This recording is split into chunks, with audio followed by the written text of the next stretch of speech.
नमस्कार, आप देख रहे हैं आध्यात्मिक जागरण का चैनल सारथी टॉक्स, हमेशा आपके लिए। कैसे फ्लेक्सिबिलिटी आई, एक कहानी मैं आपको बताता हूँ। एक इंसान था, बहुत ही पाप कर्म किया हुआ था, बहुत ही पाप कर्म। मतलब उसके दुर्व्यवहार से सभी असंतोष में रहते थे और हर किसी को वो सताता था। अपनी ताकत, अपने घमंड में चूर रहता था और उसका हमेशा दुरुपयोग करता था। तो एक दिन क्या हुआ, वो कपड़ा धो रहा था। कपड़ा धोने के दौरान, कपड़ा कहाँ धो रहा था, एक मंदिर था। मंदिर परिसर के बाहर एक नल था, उस नल को चला करके वह कपड़ा धो रहा था। तो क्या हुआ कि कपड़ा धोने के दौरान एक फूल टूट करके गिरा नीचे। उसने देखा कि फूल यूं ही नीचे आकर के गिर गया, कोई आएगा इधर से तो पैर से मसल देगा। तो इतनी सी भावना उसके अंदर आई और उसने क्या किया, फूल को उठा करके मंदिर की छत पर फेंक दिया और फिर आकर वापस कपड़ा धोने लगा। जो भी हो, उसकी भी मृत्यु हुई। वो जब गया तो उसके खाते में सिर्फ एक ही पुण्य दर्ज था कि वह उस फूल को तोड़ करके भगवान के मंदिर पर, इस वजह से नहीं फेंका था कि उसको भगवान को उस फूल को चढ़ाना था, इस वजह से फेंका था कि उस फूल को कोई मसल न दे। तो ये एक पवित्र भावना तो उसके अंदर आई। इस एक पवित्र भावना के लिए उसे एक पुण्य मिल गया था। चित्रगुप्त जी ने खाता निकाला तो उन्होंने बोला कि भाई, पाप कर्म तो तुम्हारे अनगिनत है, तुम बताओ पहले तुम पाप भुगतोगे न कि पुण्य भुगतोगे। तो उसने कहा कि दुख भुगतते भुगतते तो आदत पड़ जाएगी, फिर जब पुण्य भुगतने का समय आएगा तो दुख ही याद आते रहेंगे। तो उससे अच्छा है, कष्ट भोगने से अच्छा है सबसे पहले मैं पुण्य को ही भोग लूँ।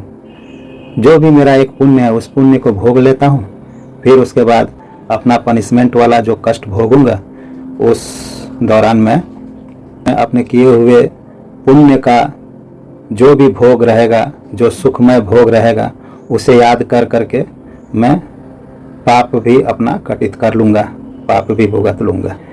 तो वो पुण्य जब भोगने के लिए गया तो उसके मन में एक संतुष्टि यह हुई कि एक छोटा सा फूल उठा करके मैं मंदिर के ऊपर डाल दिया। उस फूल के बारे में सोचते हुए कि कहीं कोई उसे मसल न दे, पैरों तले रौद न दे। तो इन फूलों की मेरे ऊपर बहुत ही कृपा हुई है। तो ऐसा करते हैं, सारे फूलों को, जहाँ भी टूटे हुए फूल हैं उन सबको उठा के मंदिर पर मैं डाल देता हूँ। तो वह रोज निकलता। पुण्य भोग जो था वो तो 2 दिन का भोग था, लेकिन वो निकलता और बहुत सारे फूलों को लेकर के, टूटे हुए फूलों को मंदिर के ऊपर डालता जाता। तो मंदिर के ऊपर जो फूल वो डालना शुरू किया तो उसको ईश्वर भी एक खड़ा होने की जगह देते हैं कि जब तुम पुण्य कर्म करना शुरू किए हो तो लो करो, मैं तुमको समय देता हूँ। अगर अंतिम समय में भी अगर जागरण होता है, ईश्वर के प्रति भक्ति आती है, तो जब अगला जन्म, अगर मौत हो ही जानी है, अगर मान लीजिए कि शारीरिक अवस्था ठीक नहीं है, मौत होना जरूरी है, तो ईश्वर क्या करते हैं, दूसरा जन्म जब होता है इंसान का तो देखिएगा बचपन से ही बच्चे में एक भक्ति भावना रहती है। और अगर उसका शारीरिक अवस्था ठीक है, वो ईश्वर की राह में 2 कदम बढ़ा चुका है, तो भगवान फिर उसको एक मार्जिन देते हैं। अगर उसका एक्सीडेंट में मौत लिखा होगा तो 2 दिन टल जाएगा। ईश्वर की राह में अगर वो चलना शुरू करेगा तो अवश्य ही उसे मार्जिन मिलता जाएगा और धीरे धीरे वह उस स्थिति को प्राप्त कर लेगा जिस स्थिति को प्राप्त करने के लिए बड़े बड़े साधु संत बेचैन रहते हैं। तो दोस्तों, आखिरकार जब उसका पाप और पुण्य का हिसाब होने वाला था और जब फिर से उसे बुलाहट हुई और फिर से खाता देखना शुरू किए प्रभु चित्रगुप्त महाराज, तो उनको वहाँ पर क्या मिला कि अब इस बंदे का कोई पाप है ही नहीं। उसका सारा पाप कटित हो गया था और पुण्य जो है जमा हो गया था उसके खाते में पूरा। मतलब नेगेटिव बैलेंस पॉजिटिव बैलेंस में, पहले 0 बैलेंस हुआ होगा और उसके बाद पॉजिटिव बैलेंस में बदल गया था। मतलब उस व्यक्ति को स्वर्ग की प्राप्ति हुई अंततः। तो भगवान इस कलयुग में बहुत ही मार्जिन देते हैं।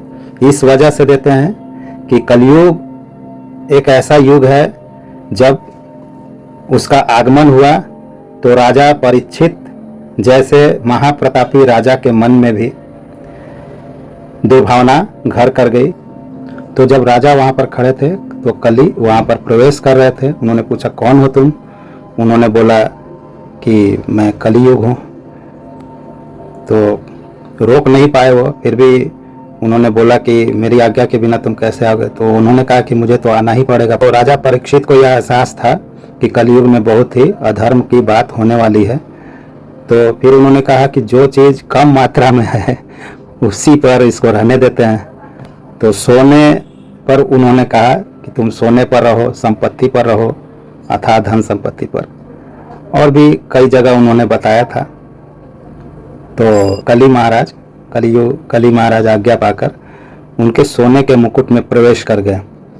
और जैसे ही उनके सोने के मुकुट में प्रवेश किया उन्होंने, उनका मति भ्रष्ट हो गया। उन्होंने क्या किया, आखेट करते हुए जब जंगल में पहुंचे तो उनको बहुत तेज प्यास लगी थी। और वहाँ पर एक ऋषि थे, ऋषि का नाम था शमीक ऋषि। वो ध्यान मग्न थे और उनसे उन्होंने पानी मांगा था। तो ये थोड़ा सा वो ध्यान में थे तो उनकी बात नहीं सुन पाए। तो इन्हें बड़ा ही क्रोध हुआ, क्योंकि कली महाराज उनके सोने के मुकुट में प्रवेश कर गए थे और इस वजह से उनका मति भ्रष्ट हो गया था। तो अगल बगल उन्होंने देखा तो एक मरा हुआ सांप था और उस मरे हुए सांप को उठा करके उनके गले में डाल दिया। मतलब एक तरह का उच्छृंखलता बदमाशी उन्होंने किया। और यह बदमाशी वो अनायास नहीं किए थे, जानबूझकर नहीं किए थे, ये कली का प्रभाव आ गया था। तो उन्होंने उनके गले में डाल दिया सांप को। और जब वो चले गए तो उनके पुत्र आए, शमीक ऋषि के पुत्र आए, उनका नाम शायद श्रृंगी था। श्रृंगी महाराज ने जब देखा कि मेरे पिताजी के गले में ये सांप किसी ने डाल दिया है, मरा हुआ सांप किसी ने बदमाशी किया है, तो उन्होंने जल पढ़ा, कमंडल उठाया, जल पढ़ा, छींटे मारी और उस सांप को जीवित कर दिया। और उन्होंने कहा कि यही सांप, उनका नाम था तक्षक, आज से 7वें दिन जिसने भी ये गलती मेरे पिताजी के साथ की है, घमंड में अहंकार में आकर के, 7वें दिन इसी के डसने से उनकी मृत्यु हो जाएगी। तो जब शमीक ऋषि का ध्यान टूटा तो उन्होंने बोला कि इसमें राजा की कोई गलती नहीं थी, ये कली का प्रभाव है, कली का आगमन हो चुका है, इस वजह से ये घटना हुई है। तो कलयुग में बहुत ही मार्जिन दिया हुआ है भगवान ने। जब किसी के अंदर कोमल भावनाएं आती हैं, सॉफ्ट कॉर्नर जब जगता है, सॉफ्ट कॉर्नर का मतलब ही हो गया वह कोना जहाँ पर आप किसी के प्रति सॉफ्ट हो जाते हैं, उदार हो जाते हैं, या भक्ति भावना से जुड़ जाते हैं, प्यार से जुड़ जाते हैं। ठीक है, प्यार के बंधन, स्नेह के बंधन से जुड़ जाते हैं, उसे सॉफ्ट कॉर्नर बोलते हैं। दोस्तों, दुर्गा सप्तशती में स्पष्ट तौर पर लिखा हुआ है। नमस्कार, आप देख रहे हैं आध्यात्मिक जागरण का चैनल सारथी टॉक्स, हमेशा आपके लिए।